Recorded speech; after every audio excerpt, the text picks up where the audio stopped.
Hello, everyone. This is Maverick LSC here. Welcome to Robotech World. It's been a while, a long while. I can tell my setup is all messed up here. Hey, tonight, Mebo's going to be a little late. He's got some guests he's going to bring in.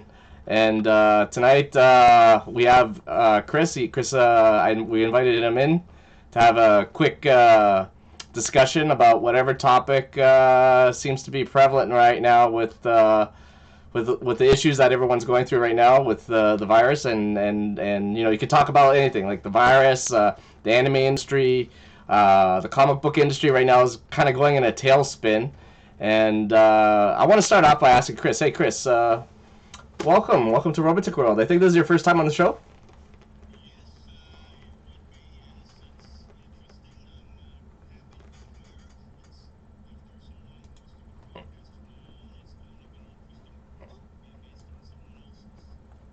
Oh, thank you. Well, I think there's a lot to discuss right now in terms of what's happening with what's going on in the world. It seems like the whole economy right now, in terms of the creative economy, is kind of going topsy turvy.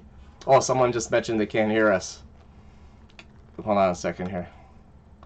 You can't hear at all? Okay. Hold on here. Is it my mic? Can you hear me now? It's good on Facebook. Can't hear Chris. Oh, Chris, they can't hear you.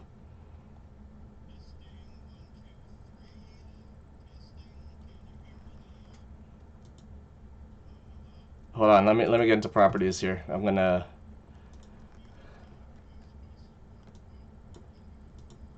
Yes.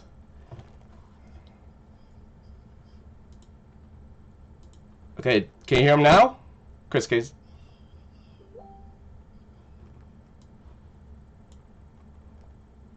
Testing, testing, one, two, three. So who can you hear?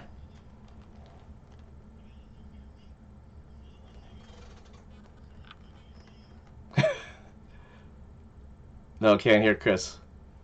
Uh, okay, that's interesting. Let me see. Try again.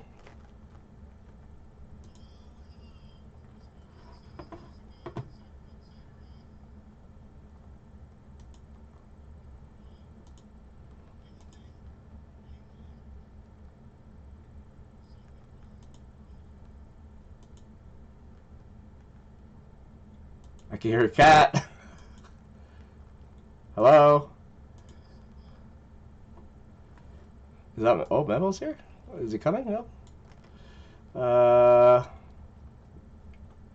just give us a heads up. I'm going to see if I could do something on my end. Maybe it's on my end here. I got everything on monitor. Desktop audio. Hold on. I got all the volumes up. Mic is up. Desktop audio is up.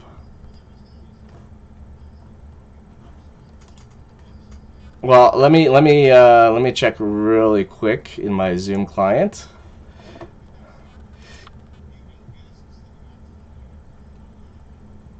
I normally have the default setting with. Did you press spacebar? Maybe try spacebar. Maybe that'll unmute you.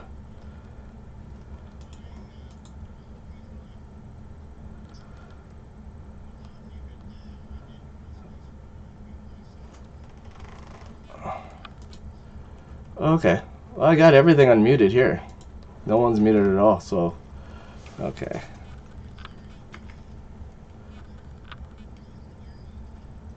Oh, someone says it's Chris and his cat. Can you? Okay. This is bizarre. Oh,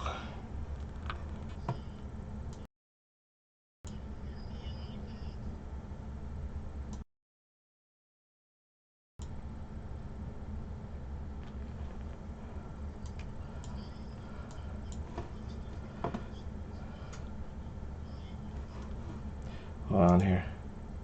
Desktop audio. Okay, well they can hear the intro. That's odd. Let me add a different audio overlay and see if that will help. See if I can add an audio here. Audio mixer.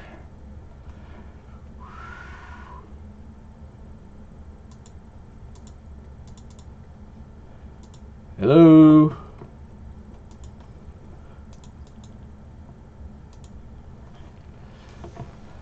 We're trying to get the audio working, Memo. They're saying that they can't hear us.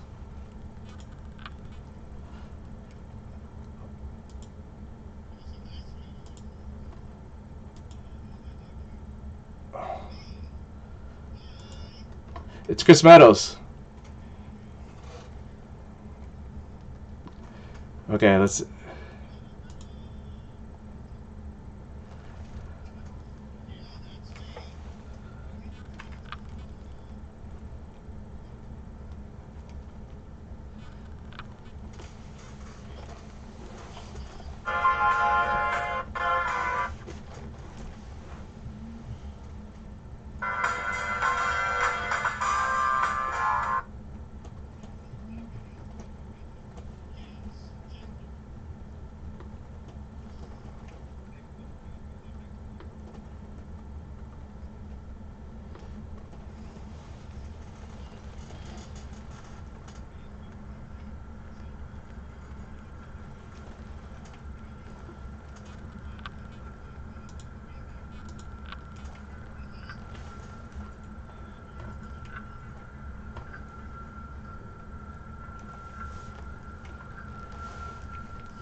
I've started the show, but they can hear us now.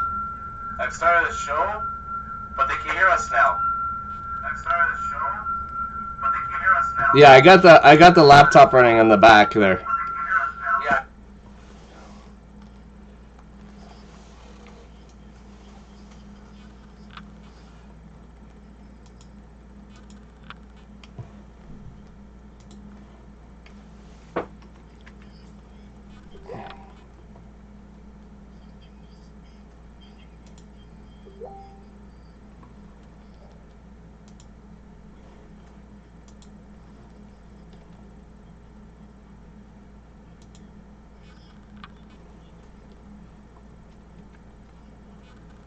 Oh, that's weird. I just updated Steam right now, like a couple hours back, just to get everything. Okay, so let me check something. I'm gonna switch all the stuff on output and see. Oh, I thought I heard something.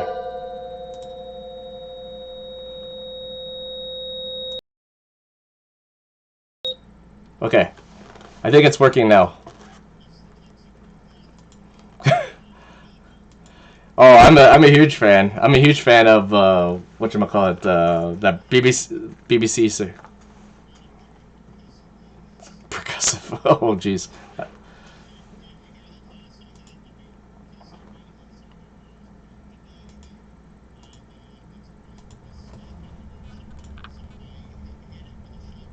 Had no clue. I got the laptop. Okay.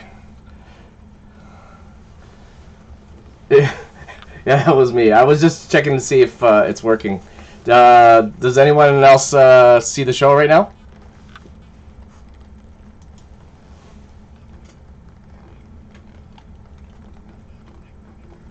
Who, me? Oh, that's my. Yeah, it's a blue green screen. I just added that um, uh, the feature today. I updated the.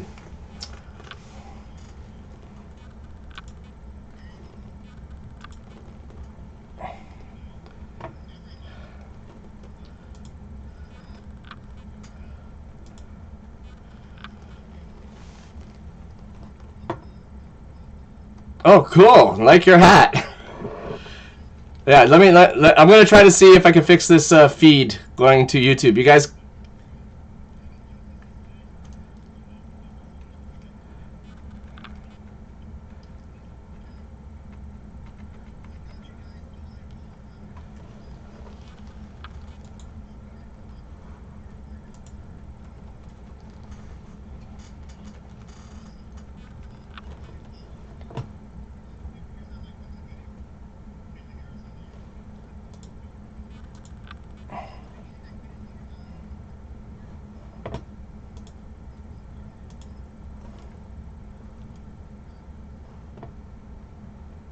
Which one?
Hey, what's up?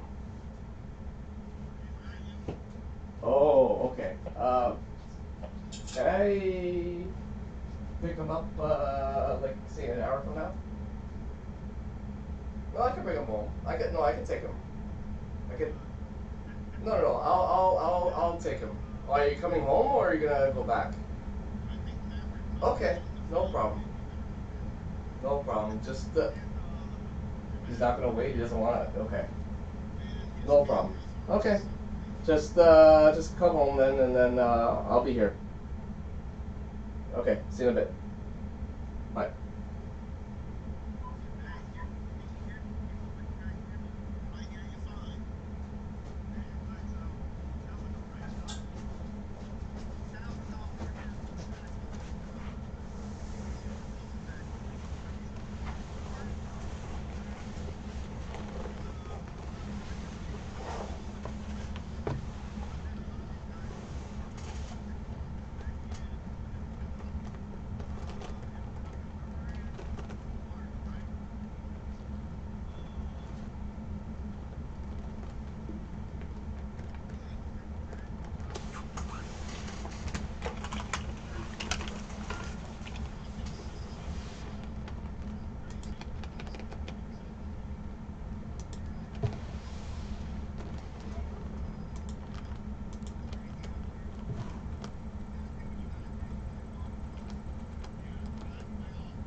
Yeah, I'm live, but for some reason it's not taking it. It's weird.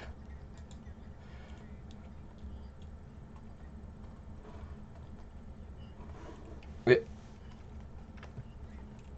yeah, I just upgraded today to the new version of OBS, so trying to figure out what's causing this. Okay, I'm gonna switch it to this screen. Maybe, yeah, this is a yeah. I switched it, so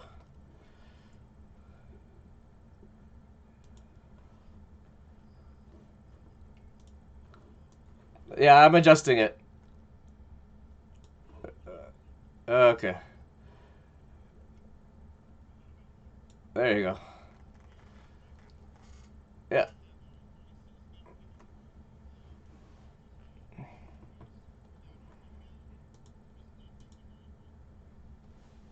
I think it was a black screen for a bit. Okay. Okay, they can see it. They can see us now.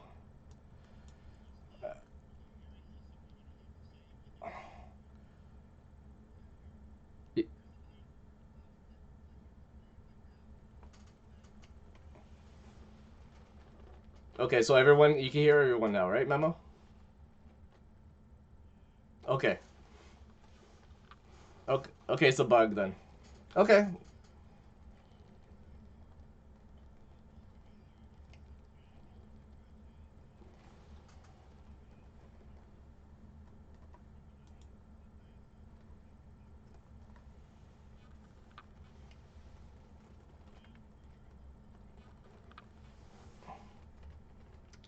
it's my wife. It's my wife. She wanted me to.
Yeah, I can hear you. Hold on. You. I'm trying to figure it out. You can hear it on it right now. Oh,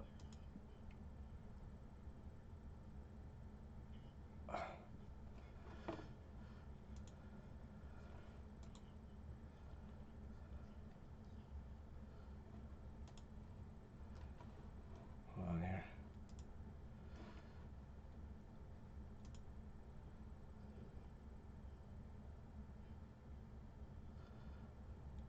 I don't see it here though. I don't see an option for hold on.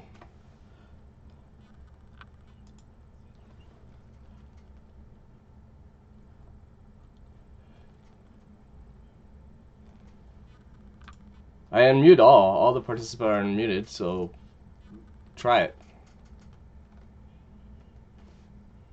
Oh, whoa. Okay, there's it's I guess it's working now. That's odd.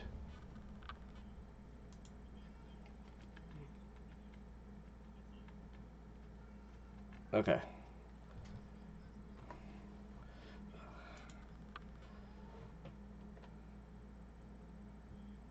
No, still none. Okay.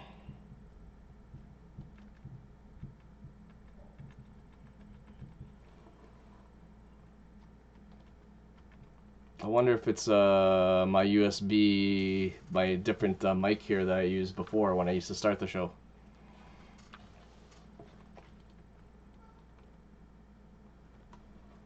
Okay, hold on here. I don't. I hold on. Just hold on. I got somebody here.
Call it. We haven't tested it. This is like our first test, so we might as well throw something together and see if it works. It works better than the last time.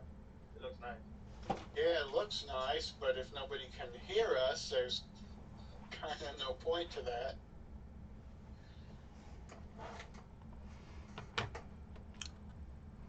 Okay. Okay, I see what he's doing. I think, man, he put a speaker almost nearby where you could hear us, but It's still low, right? it's low, but not.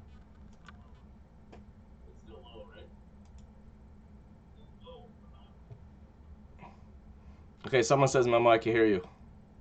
Yeah, they could hear me, but it's low. Okay. I think you come out loud. You come out loud, but yeah, you come out loud, but what do you call it? All three of us come out very low. Okay. Let's see if you can hear me. Check one, check two, check one, check two.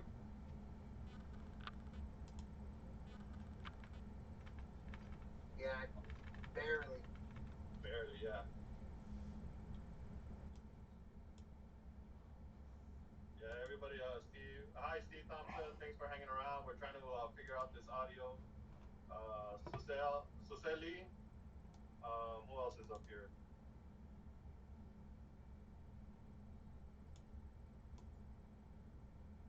Is it louder now? I'm putting it at max. I'm gonna put my volume up. Let me see if I can hear myself here. I'm gonna put my volume up. Let me see if I can hear myself. Sometimes I hate OBS. Well, I'm gonna try to get maybe a little closer to my phone, but it should be fine. I mean,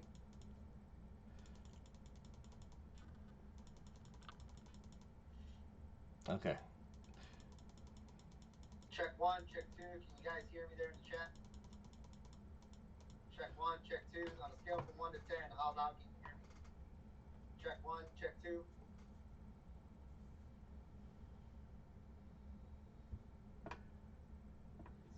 Okay, hold on.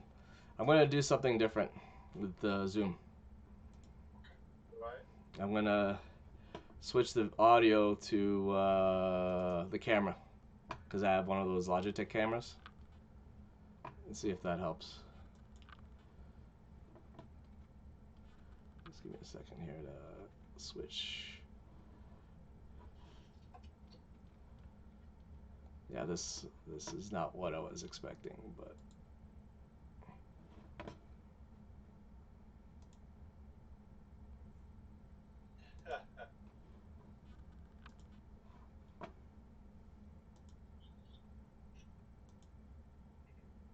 testing, testing, 1, 2, 3. Oh, you're coming out good. It's just everybody else.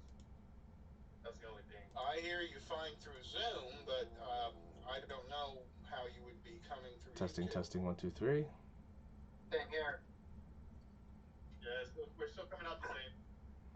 Oh, jeez, I gotta do a new test then, because I apologize, guys. I just downloaded the new version of OBS. It's supposed to improve with Skype. You may want to contact technical support for whatever it is you're using to pipe the audio from Zoom through to YouTube, because it may be something they've encountered before. Let's see.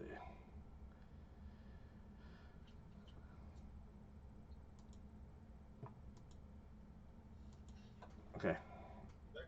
Still no improvement on the YouTube channel? Let me check it out. Check 1, check 2, check 1, check 2. Let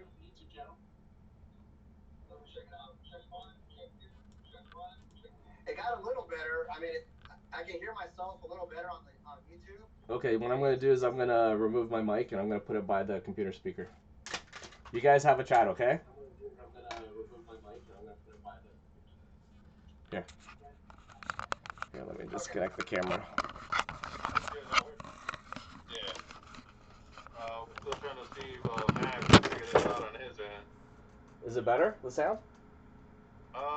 You're still coming out better. We're still coming out short. Let me see here. Testing 1, 2, 3. Testing 1, 2, 3. Let me see here. Testing 1, 2, 3. Testing 1, 2, 3. Okay, now it sounds better. Okay. Definitely.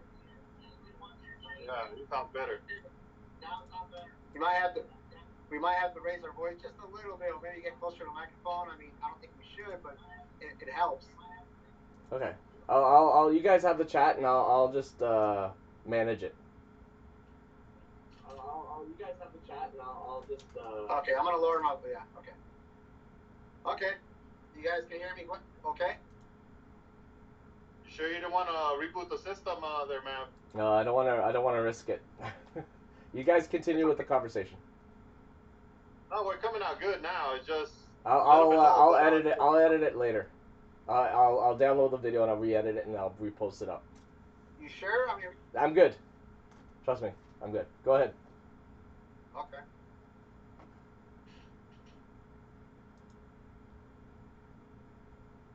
All right, cool. All right, so now we can listen to Chris Meadows from Robotech.com. When you joined Robotech.com was I'm the podcaster of Space Station Liberty, or maybe former podcaster, given I haven't done any in a while.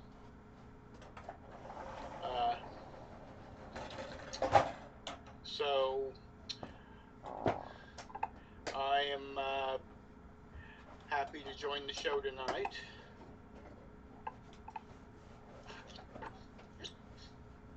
Crack that one open.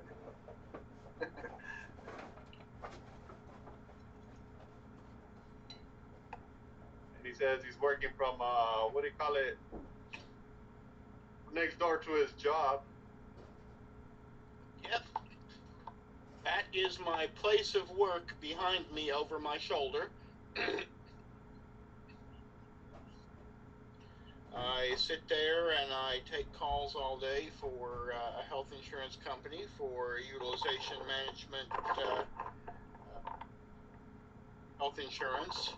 And it's safe because I don't have to go out on the streets and basically just doing the same stuff I was doing before Corona broke out. I'm just doing more of it now. And where are you located right now? Indianapolis, Indiana. Nice. I've actually been to Indiana. I went to Warsaw, Indiana, up north. I hear this really distracting echo coming through over my but I am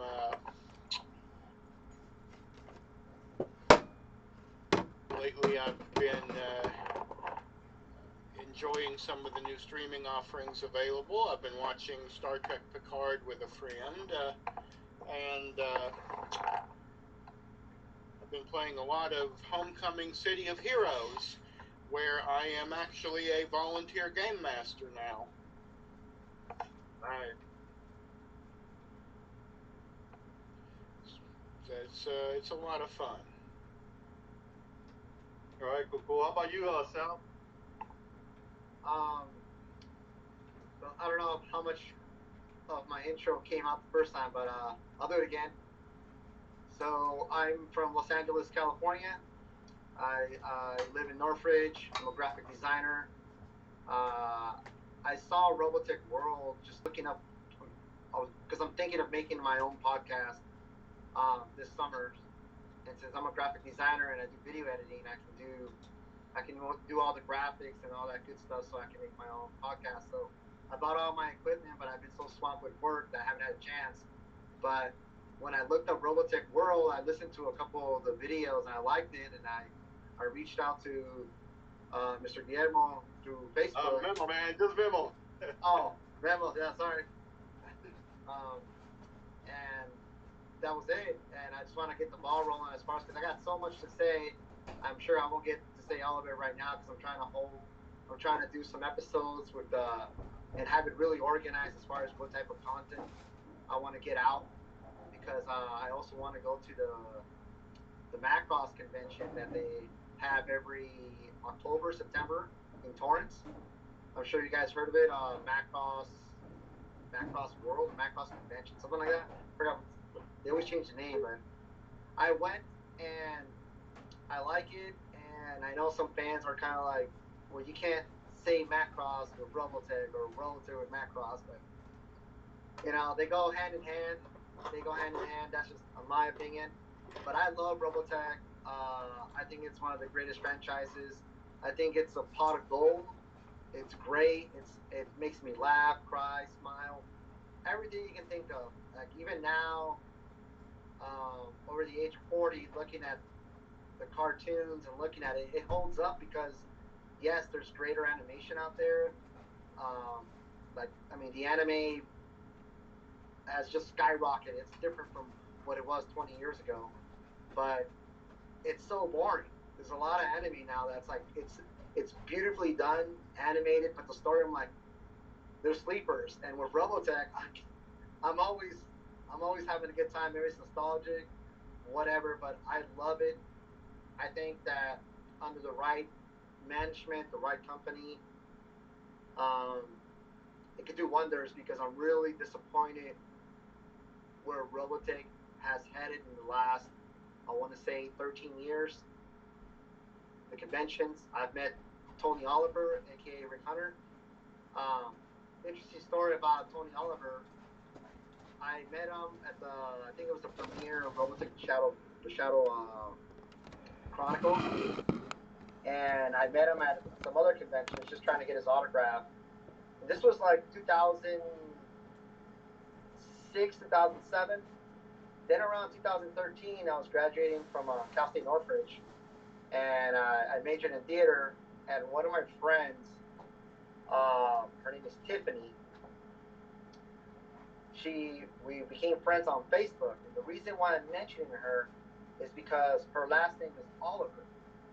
And I never put two and two together. I was just like, okay, whatever. But then you know how Facebook gives you recommendations to like, oh, you might want to be friends with this friend or blah blah blah. And I saw that Tony Oliver was being suggested as my friend. I'm like, what? So then I clicked on his profile on I never even thought of looking at Tony Oliver on Facebook, and I looked, and on his family photo, my friend Tiffany's on there, who is his no freaking way. Like I was like, I couldn't even sleep that night because the next day I was so eager to talk to her. I'm like, wait a minute, Tony Oliver's your dad? And it's a pretty common surname too, so you wouldn't expect it to At be all. I was baffled. I was like, what the hell? So finally I talked to her and 7 degrees of separation. oh man, it's actually close, right? Thanks. Yeah, But 'cause I told her, she's like, yeah, that's my dad. And then I remember when we graduated from school, he was there, and I was so excited to see him again, even though I had met him like I think twice before. And I said Rick Hunter, like I just like, literally said Rick Hunter, and I forgot I was gonna say hi, hello, Mr. Oliver, and he's like, no, it's actually Tony Oliver. I go, like in my mind, I'm like, I know who you are. I'm just like, I go, I know you don't remember me from previous conventions because you meet thousands of fans, but I'm a huge fan of your work and blah blah blah blah. Took a picture with him.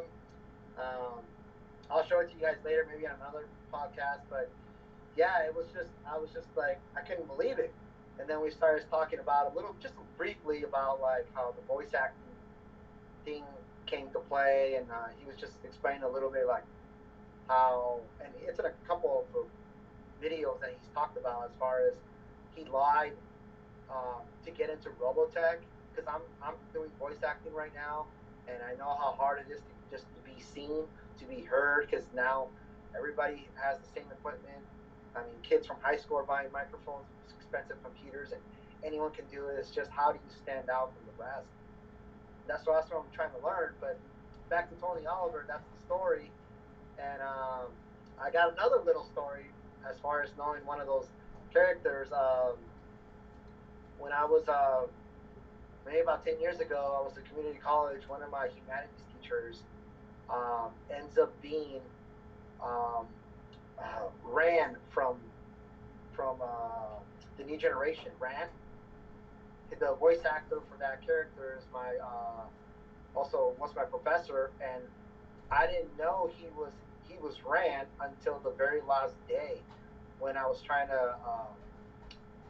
I remember we had to turn in our paperwork and everything. And he had some books laying on his desk, and I'm like, "Oh, you watched Robotech?" And he's like, "I was in Robotech." I'm like, "Really? Like, who are you?" And he tells me Rand. So then I looked up this name, and I'm just brain fart right now. I can't think of his name. Um, Castanello, I think I forgot his last name, but he ends up being Rand. I'm like, "Oh my god, you like I'm a huge Robotech fan and like blah blah blah." And again, I couldn't believe it. Like you said, 7 degrees of separation. I think it's closer. I was like, whoa! It's just my luck. I had no idea. Just, but yeah, that's my little bit of history as far as like the guys I've met. All right, cool, cool. All right, I'll go next. I started with Robotech.com. Well, of course, I saw Robotech when I was a kid. I saw it in both ways. I saw it in here in LA, San Diego, and then I saw it in Mexico. So I saw it in English, and then I saw it in Spanish. Um, and then, of course, I was in Robotech World, Macross World forums before the Robotech forums. I think they were there longer, um, and also been to their conventions like you. I've been to a lot of their conventions since they were run by fans at apartments, houses. The gathering started growing little by little. Um, and the one you're thinking about was it was called Macross World Convention, but they changed it to to Super Dimensional Super Dimension, yeah. Super Dimensional Convention. Little plug in for those guys. They're good guys. A lot of friends there. I mean, I met friends from the Macross side.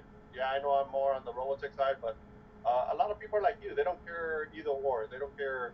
Oh, I'm Yeah. just a Macross purist, or I'm just a Robotech purist.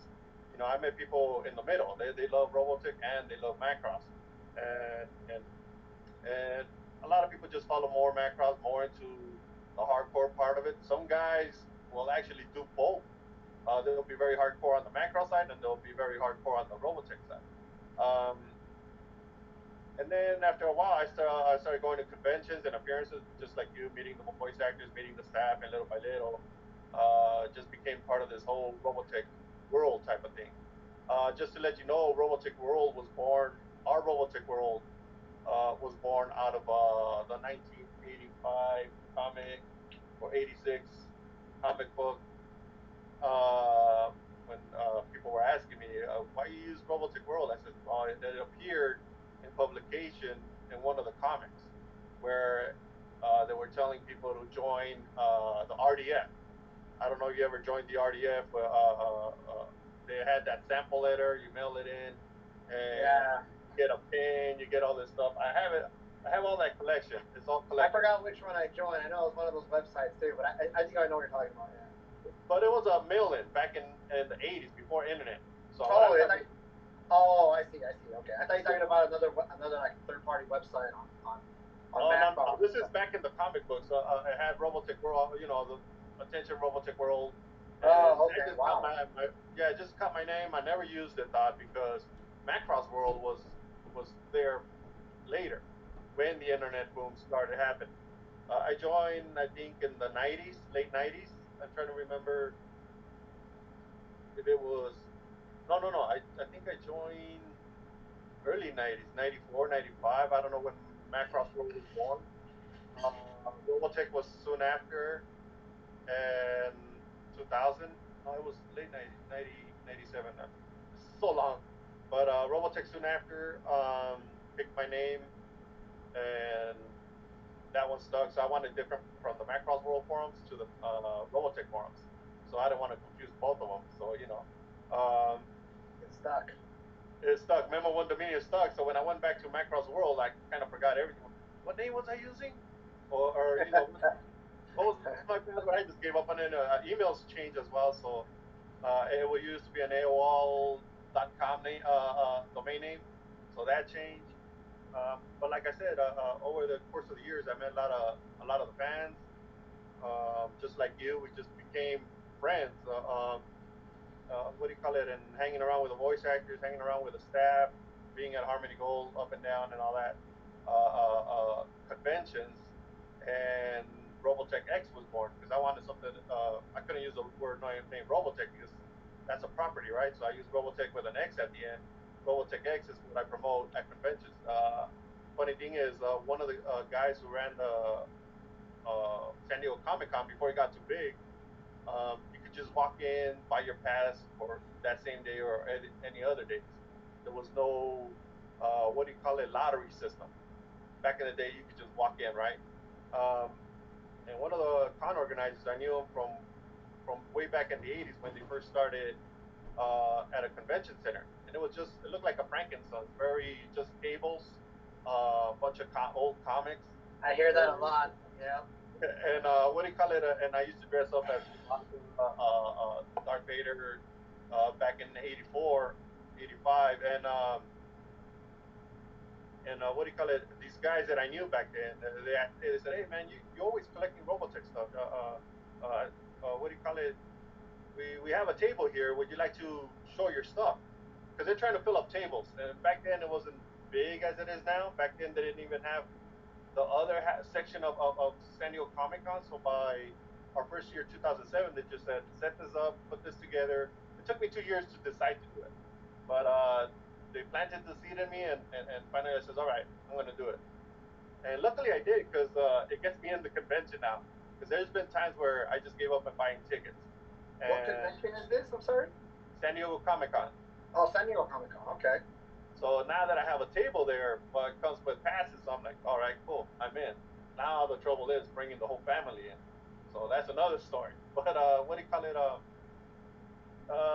Yeah, they moved us around. We started little, and then big and big, and then I started meeting fans, and it just became a phenomenon thing that became part of my life after 2000 when I started meeting everybody, including Mav. I met Mav in 2005, but I knew Oh wow. Mav in the Robotech forums. I knew Chris Maddles as a Robotech master in the Robotech forums, and I used to follow his podcast. Nice. And I also followed another podcaster that was Doug Bendo, and it had to do with because there was a rift in the fandom. What do you call it? And a lot of the podcasters kind of started moving on. Justy Ukeli, did I say it right, Matt? Or Chris? Justy, he just started his YouTube page as well. But he talked a lot about the comics, the old comics, and all that. And I told Mav, well, a lot of these guys they moved on. Let's start a podcast. Mav is Rui, the guy Rui. from I was gonna say that. How do you pronounce his name? Rui. Oh, Rui Soros. Rui I think Soros. I Okay. Yeah. So he lives in Yeah. Canada. I wish I could see him. Well, he's probably trying to fix the whole system up. You could actually. Oh yeah, he turned his off, huh? I'm looking Yeah, at but my phone because I I have see the that info. his microphone and Chris Meadows' microphone is muted as well. Can you hear us, Chris? Yeah, I hear you just fine. I just haven't had anything to say lately, and Oh, okay, Yeah, and okay. this yeah, I guess and they're what listening to us as we talk. and So the little echo I'm hearing in the background is extremely distracting. It's hard to maintain a train of thought. I'm guessing that echo is Maverick's microphone piping through what we're saying to YouTube so that they can hear it because they're not hearing us directly from the Zoom, which he really Right. needs to work on fixing. yeah, I don't hear an echo. All I hear is the humming of what do you call it, like the computer, I think.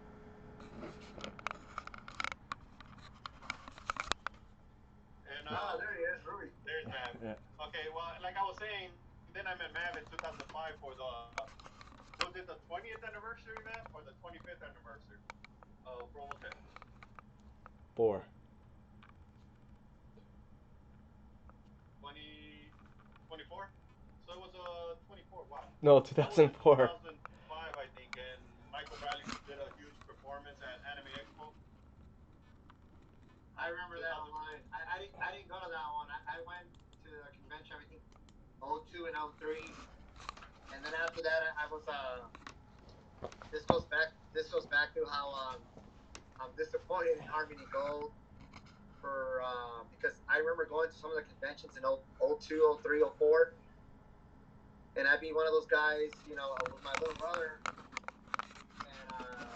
and they open up the doors and we get into the panel, and we're like in the front two rows, and it's the same thing over and over. I see Tommy Yoon come up with all the other guys talking about Robotech and all the all the Well, back then promises. it was Tom Bateman.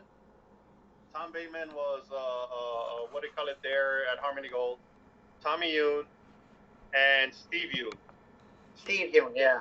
Yeah, Steve Yoon, which is his brother. That later, at first, nobody knew that they were brothers, but it didn't take long to figure that one out. And Tom Bateman, and all three of them ran the convention circuit um, till I think maybe 5 years more. Um, but one of the years, I think, 2006. That's when Shadow Chronicles came out, right? Yeah. And, I think it was '06, but I think I went to the premiere because they had a showing in Hollywood, and it was '07 because I got pictures of it. Yeah. It was my Anyway, it's been nice talking to you guys, but this all right. seconds delayed echo I'm hearing in the background is just driving me crazy. I can't deal with this, so I'm just gonna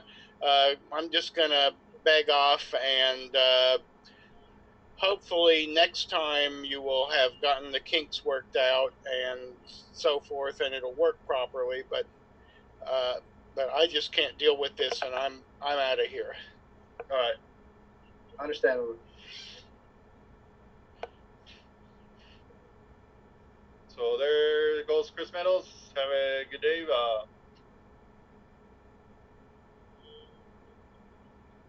And we'll see you next time. Hopefully. There's an echo. I don't hear an echo. You hear an echo over there, Sal? No, I don't. I don't hear an echo.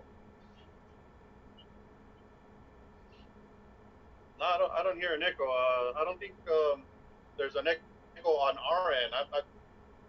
Like I can hear you. I can hear you, and I can see you perfectly fine. I just can't see Maverick.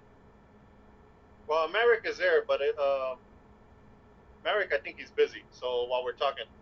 Okay. Now, what I was gonna say about the conventions. You were at the theater in Hollywood, right? I was at Theater Hollywood. I think it was off of Sunset and Lower Canyon. There used to be like a Virgin Records. I don't know if you know the area there, but there was a big giant Virgin Records. And I remember we had to get. There was like a line to get our passes validated for the parking just to go there because there was a line, huge line of people, and it was great. And I saw it. Were you talking about the Harmony Gold one or the showing of Shadow Chronicles? The showing of Shadow Chronicles, where even Tony Oliver. Yeah, that was when Pearl Masick showed up for that one. Yeah, it was Tony Oliver, Jan Warren, I forgot who else showed up. It was a while back. We're talking, what, 13, 14 years ago? Back. I feel really stupid. I figured out what the echo was. It was that I had YouTube open and I hadn't muted it, so I have muted YouTube, and that's much better. I can actually think now. Because we were like, there's no echo on our end. I mean, yeah. But I have a earpiece, and I'm listening to the show. So sometimes I'm talking, I'm paying attention. I'm trying to force myself not to listen to the show. Yeah, I turned down the volume on my computer, but I'm looking at I have my phone on a tripod looking at me. I went ahead and clicked mute on the YouTube window, and that's much better. So back to what I was saying about that year. The reason why I got so much to say about how I think it's good to point out the bad things about it, not to be so negative on it, but to see how we can progress and come up with solutions as fans and have awareness and have the people up at Harmony Gold be like, wait a minute, like, let's listen to our fans just like other brands do, because there's so much negative talk on some forums that I look at and I'm like, well, I don't even want to get in there. Yeah, it gets very political, and I'm like, nope, I'm out. But I think that, I have to be, I get on pretty well with Tommy Yoon, at least the times I've talked with him. I believe that he is sincere in wanting to do what's best for Robotech within the bounds of his ability. I mean, I don't go in for these conspiracy theories that some people spin about how evil certain people are and so on and so forth. I think he probably sincerely means Robotech well, and I just think that Harmony Gold is probably not been in the best position to do anything about it for the last few years, because, I mean, look at how the nostalgia market is booming. We've got She-Ra on Netflix. We've got all the Transformers movies. We've got all sorts of old franchises coming out with new things. It's like everything old is new again. We got Voltron. I mean, why wouldn't they want to do a Robotech if they possibly could? I don't know anything about the finances behind the company or their situation, but why would they not want to do anything about it if they possibly could? I just think they're probably somewhere they can't do anything about it right now for reasons that we are honestly probably not even entitled to know about. Right. And it's sad. I wish it wasn't that way, but I don't think there's anything that can be done about it by the fans, because Harmony Gold is Harmony Gold. I mean, they have done they have done things for the fans in the past. Maybe they listen to us to whatever extent that they can. I would be delighted if they listen to us more. Yeah. I don't. And then there's the whole thing with the movie deal behind the scenes, which we only hear what they tell us about that. And to be honest, we could not legitimately expect to hear anything more about it because confidential dealings are confidential, and only people who have a need to know need to know. Well, And you hit the mark right there. You hit the mark right there, Chris. I mean, I'm dealing with something very similar in terms of the Homecoming City of Heroes. Homecoming has been in negotiations with NCSoft for the longest time, but even the game masters really don't know much about what's going on, and because it's being conducted at the very highest levels of the Homecoming administration between Homecoming and NCSoft, who owns City of Heroes. And I would love to know more about what's going on. The fans would love to know more about it. They're spinning all sorts of crazy conspiracy theories about how NCSoft surely couldn't have anything good in mind because they killed City of Heroes the first time, yada yada, etc., etc. And I mean, I see a perfect parallel in that to how so many of the Robotech fans are complaining about Harmony Gold. I mean, look at the Facebook group, Robotech Fans Against Harmony Gold. How many thousand members does it have now? Yeah. No, what I think with Harmony Go is this. I think the reason I was bringing up the conventions is because, being a long time Robotech fan like you guys, I remember when I was younger going to go see the Shadow Chronicles, which is now over a decade old, and they were promising us with Shadow Rising and some other comic books came out, and then there was another convention like a year later.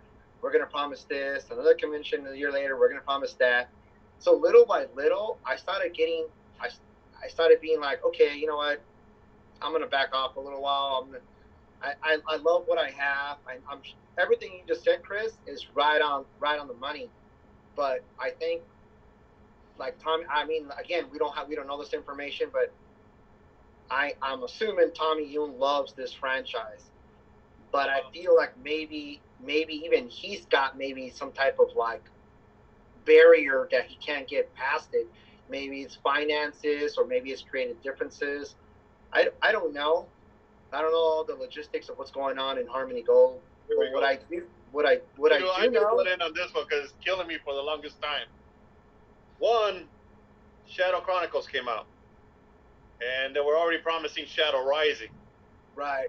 Shadow Rising in 2007. I was there at Comic Con where they talked about Shadow Rising. They showed a clip of Shadow Rising, which was actually a deleted clip of Yes, Shadow. I remember. Yeah. Yep. Now, what happened right after was Warner Brothers came in with their wad of cash and said, "We want to do the Robotech movie." Remember, Transformer just got picked up and it made tons of money. And Warner Brothers came in and says, we want to get the rights, and this is what we're gonna do. And that's when Tommy Yoon and team started coming out with, oh, more stuff is coming, more stuff is coming. But guess what? It was Warner Brothers kind of tightens Harmony Gold's reign on what they could do.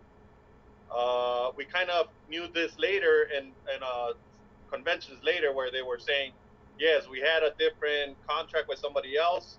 This before, when they went into Sony, they says, but Sony, on the other hand, they want us to produce more, which in reality means comics, toys, and stuff like that.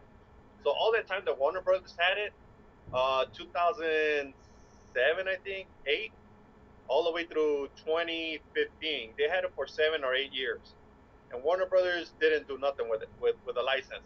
I think Harmony Gold waited till the contract ended and just walked away. And I think what happened was right away Sony was right there. Sony picked it up, uh, um, and little by little they started telling Harmony Gold, go out there and push the IP out. Without that IP out, what do you call it? A lot of people are not gonna know when the movie comes out. Like, oh yeah, I remember this, right? That's why you see new comics, new toys, new miniatures, uh, and different people picking up the license. But in that time that the movie was going to come out, what do you call it? We had a director called James Wan. James Wan was going to direct, what do you call it, the Robotech movie. As soon as he finished Aquaman #1, but Justice League came in and went downhill, and it affected Aquaman, his filming. It actually affected him to the point where he had to tell Sony, "I'm delayed here. I don't know for how long." Sony then picked up Andy Muschietti. Andy Muschietti was just barely coming up. He just did It #1 movie, and he was about to jump on It 2, but he got so much fame with It #1 and It #2, and a lot of contracts thrown at him, which was Flash. Uh, what else was thrown at him? Time Machine, Attack on Titans. He decided on Flash, but in the end he decided on Flash. But back then, he was giving the vibe that he didn't want to do Robotech. You see reports, you saw interviews. So you had the time that Sony got involved, had James Wan and says, all right, we want the production to move fast, so we'll go with Andy Muschietti. Then Andy Muschietti got cold feet after he filmed number two. We were waiting on Andy Muschietti to finish on #2 so he could jump with Robotech. Right, I remember that. Yeah. But after Robotech, after Andy Muschietti came out with It #2, Warner Brothers wanted him for Flash, and it looked kind of like, I don't want to do Robotech, I want to do Flash. Warner Brothers, I'm already in the Warner Hands pocket. So you had all the years we had with James Wan. Sony had the production with 2 directors, and it's all downhill from there. It was just the what do you call it? Once they said, all right, we're not gonna have Andy Muschietti no more. Now we're like, okay, now we're back to square one with no director. And then and so you had the 8 years plus Sony has its 5 years, I think. 5 years with 2 directors. And yeah, 5, 4, yeah. Yeah, so that's a lot of years, and it gets to the point where now we got the coronavirus. You know, is it an excuse? Man, look at what coronavirus is doing to the film industry. It's not an excuse. It's actually happening before our eyes. All production stopped.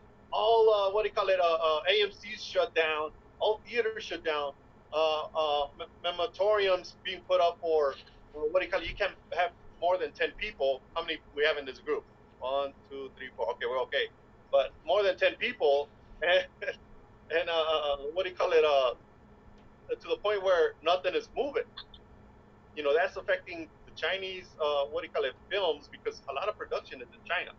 Everything we have, and a lot of the profit of Hollywood movies comes from China, which is why it's kind of a big deal when some element of a Hollywood movie is deemed too offensive to permit it to be screened in China, because there goes a lot of their money right down the toilet.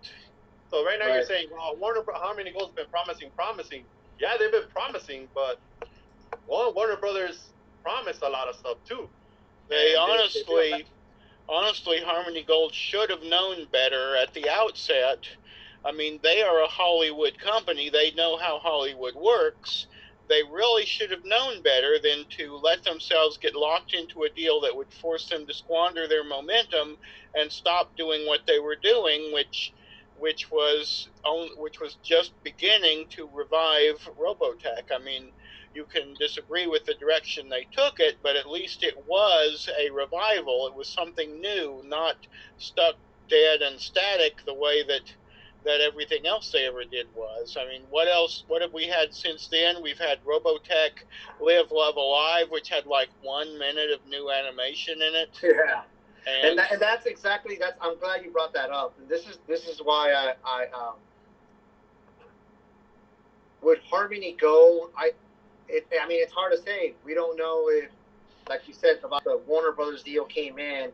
We don't know behind closed doors. Maybe they got offered such a great deal, and here's Harmony Gold saying, "Okay, go ahead, let's do it." But then creative differences. Maybe these guys were from Warner Brothers were probably like, "Well, we're going to change this or we're going to change that," And as Tommy Yu, who's pretty much you could say is the franchise, one of the main guys at Harmony Gold, said, no, this is not going to work, and that deal fades away. Here comes Sony, same thing. We can talk about all the directors. To be honest with you, when they mentioned Muschietti from It, I mean, my first reaction was like, nope, it's not going to happen. No, I didn't like it. I didn't like him either. I didn't want that director. It was more. No mock on him. He's a great. No mock on him. It could have been Steven Spielberg. It could have been the best director in the world. I was still going like, nope, it's not going to happen. And the reason why I was like, no, it's not going to happen is because in order to have like a franchise like Robotech that's so old from the 80s, it can't just be brought up on a movie like out of nothing, because it doesn't always work. Look what happened with He-Man. He-Man's it's a great example. He-Man, I was watching another podcast. I don't know if you guys watch it, SEN Live, with Collider back in the day. I watched it, and they were talking about how He-Man has had so many treatments for scripts on movies through Sony, Warner Brothers, New Line Cinema, you name it. All these people have turned it down because people don't believe in the IP. They don't believe in it. You have to have someone with passion that loves the franchise enough to say, okay, we're going to go ahead and go with it. There's so much, when people write movies now, it's not even one person, it's a ton of people. And it's so hard to come together and be like, okay, we're going to come out to this idea and let's just roll forward with it. But when that happens and we get a good deal, maybe we can get a good deal with X, Y, and Z studios, and these guys are saying, okay, we like it, but we're going to change this. I don't know, but I think there's been so much conflict as far as the changing of the story. I saw a small clip of the guy from what's the guy's name from Aquaman, the director? James Wan. And they interviewed him about Robotech. And there was one clip where I wanted to download the clip because I was so mad watching it. I was like, this is freaking disgusting. They asked him about Robotech, and they told him a little bit about the story.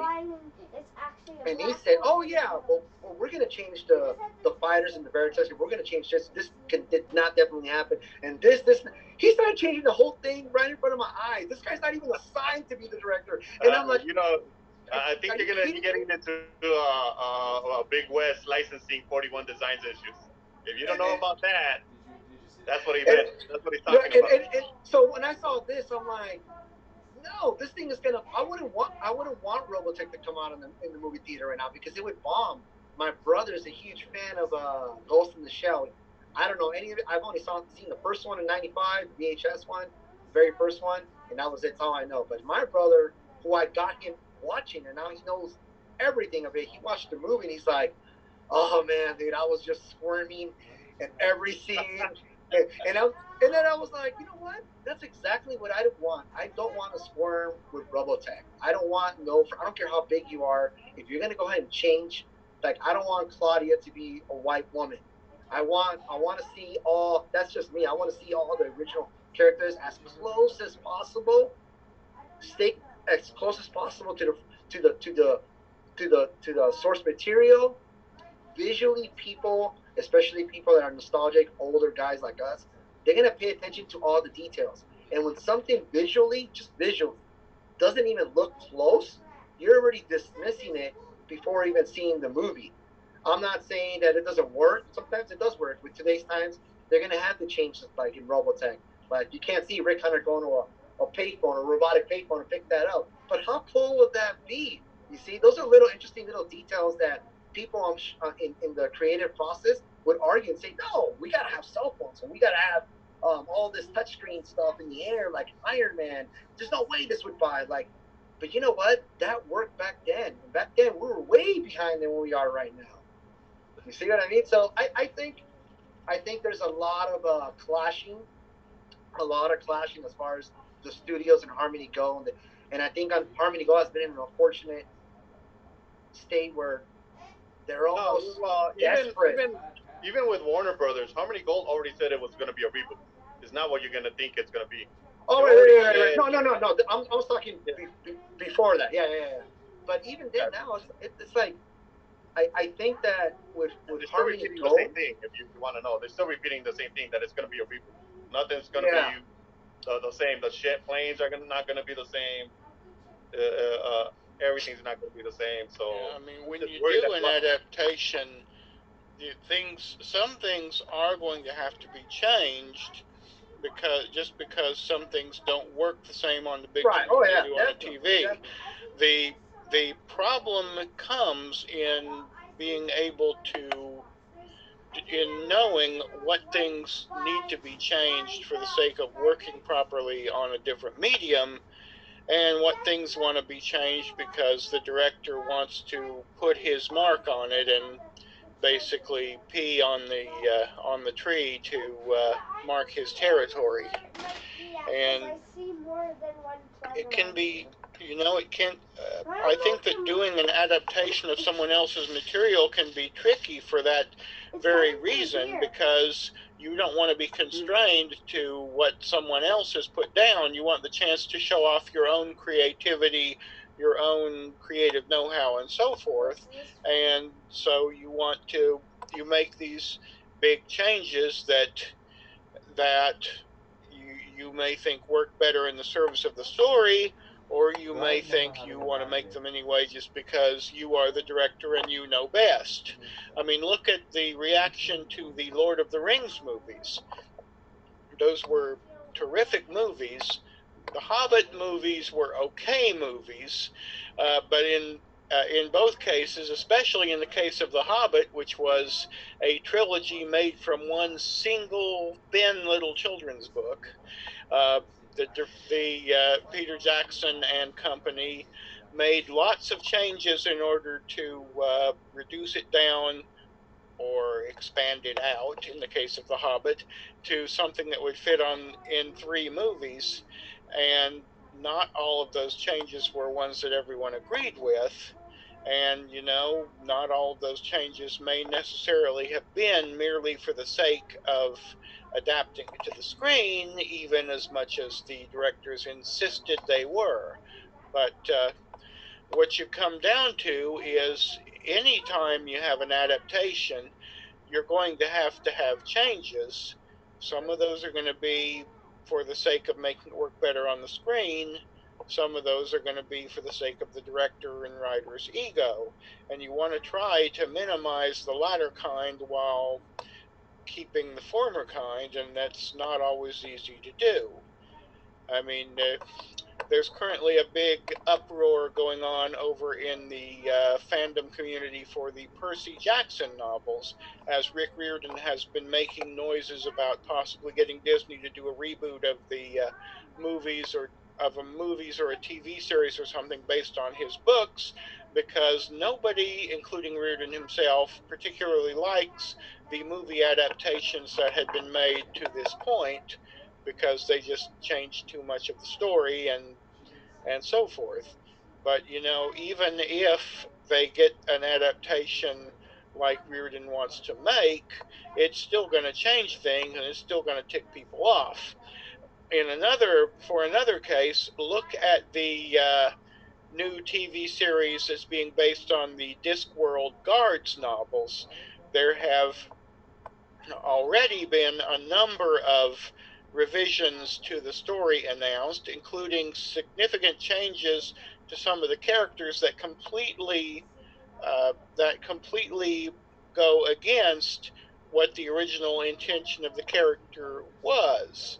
Like the uh, the character in the books, Cheery Littlebottom, was a dwarf uh, who in the Discworld dwarves, all the dwarves dress masculine. Even the female dwarves do, and Cheery wanted to be more of a girl type, and so her whole character arc was being this dwarf who wanted to do undwarf like things, which were to sort of a metaphor for uh, homosexuality, transgender, any sort of issue like that where people want to go against the social order. And apparently, for the new the Guards TV show, they're making her into another human raised by dwarves instead, like Captain Carrot. I mean, that is uh, it's not that is not making me inclined to want to give the show even one chance. I mean, and there are even little things like making the patrician a woman instead of a man. I mean, I could see how that would work. I mean, the patrician uh, is of a sort who could be represented equally well, male or female, much as much as M in the James Bond movies was much the same, either as Bernard Lee or Dame Judi Dench.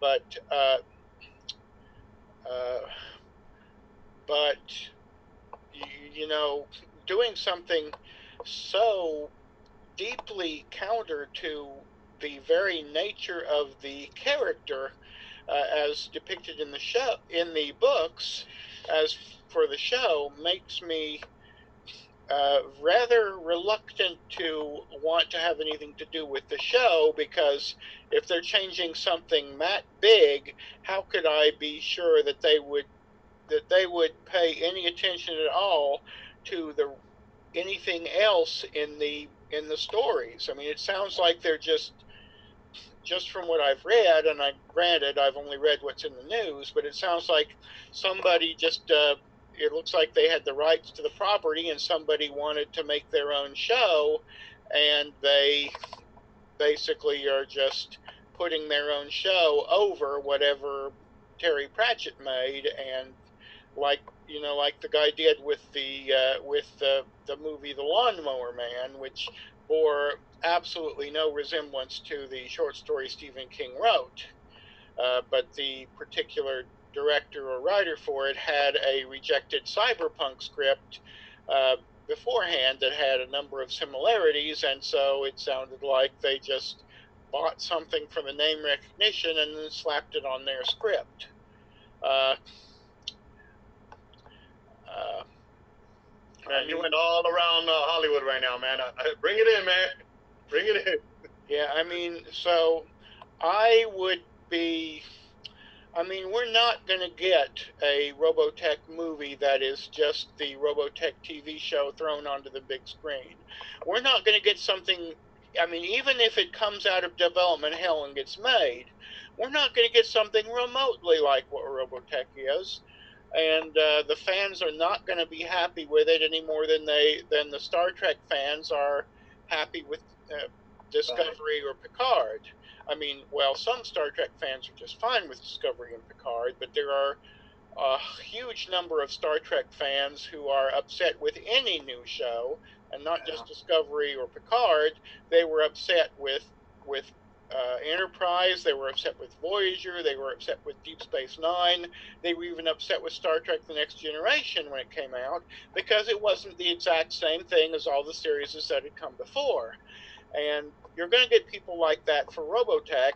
For any new successful or unsuccessful Robotech adaptation, it is necessarily not going to be the same thing as the Robotechs that came before, and you're going to get people who want it to be exactly the same thing as the Robotechs that came before, and will hate it and despise it and talk trash about it because it's not. That's what's happening with Discovery, and that's what's happening with Picard. And I am just amazed at how many Star Trek fans don't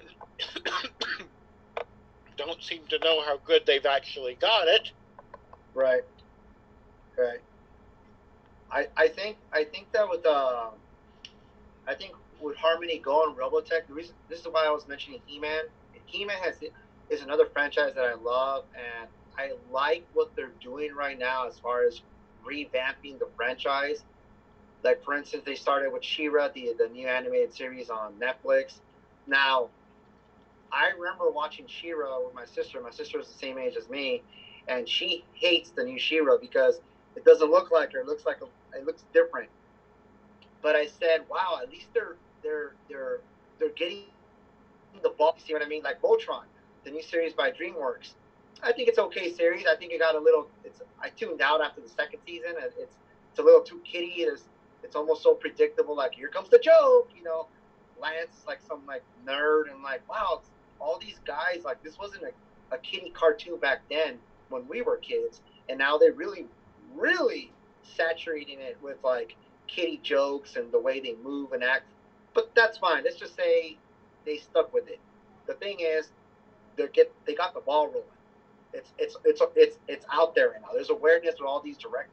So if a director just comes up and says, "Well, DreamWorks has got Voltron. That's an old franchise, and wow, they made a Netflix series, and now they're what season two, Hey, season down, three? man. I think I forgot how many seasons are on Voltron now on Netflix. Come But down. it's out there and it has a positive vibe as far as people are out there. The Voltron franchise came out with two figures. They sold actually really well with Shira. They revamped the franchise with this new Shira version of her. I'm going to PowerCon in August. Hopefully, it's still around because of the coronavirus. But PowerCon, you guys heard of it? It's the big He-Man convention in LA, right across the street from Disneyland. PowerCon. It's going to be held in August, and they're gonna. Last year, that's when what's his name? Silent Bob. What's his name? Silent Bob. Creator? No, the guy that plays Silent Bob. What's his name? Jane Silent Bob. I forgot his name. But anyhow, he made the announcement that He-Man is coming back. They're going to continue the story from the 80s as a new version on Netflix coming soon this fall. So now the Masters of the Universe has done the new She-Ra He-Man series. They just announced a line of Mattel He-Man figures going to be released at Walmart and Target. So kids are going to go buy these figures. Adults are going to buy these figures. So it's awareness. It's getting out there. He-Man, He-Man, Master of the Universe, He-Man, the new series. So now it's so easy, I think, that a director can come in and say, wow, you guys are making this off of this old franchise. You guys are making books, comic books, toys. You got a Netflix series. Netflix is big. It's a big name. It matters now. If your stuff's on Netflix, people are going to watch it. Directors are going to want to direct it. So these franchises are putting their name out there in position to be looked at seriously and said, hey, we want to make a movie close to what you're doing. And everything you spoke about, Chris, as far as making it exactly like the cartoon, obviously it's not going to happen. But I think that when you have like a foundation of of current material, it's almost motivating to and inspiring to try to get as close as possible. Are you gonna have dissatisfied fans making it? Yes, you are. But at least you got the ball rolling. With Robotech, I think Harmony Gold, they came out with figures, new comic books that stuck to the story. This whole Robotech remix thing that's come out, beautiful art. Oh my god, I love the art. The story, I know some people like it. I personally don't like it because it's like a what if. It's. I mean, you're changing the entire story. I get it. If people like it, great.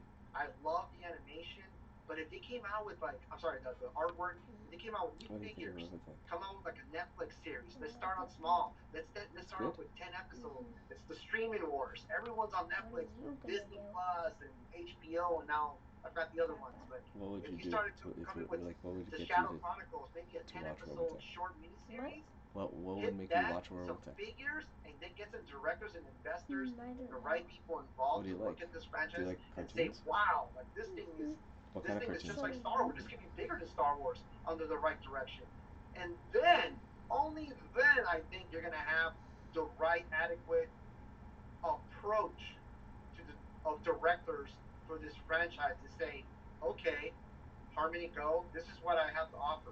Are you in? And I think only then they're probably going to go, yes, we're going to shake. But right now, it's we're Nothing. so far back that it's the reason I think people have the backlash like me, like Harmony goes bad, Harmony goes this, is because it looks so desperate. The figures that come out with Robotech. I mean, I got a ton of figures of Robotech. I'm sure you guys do too. But I remember the older toys.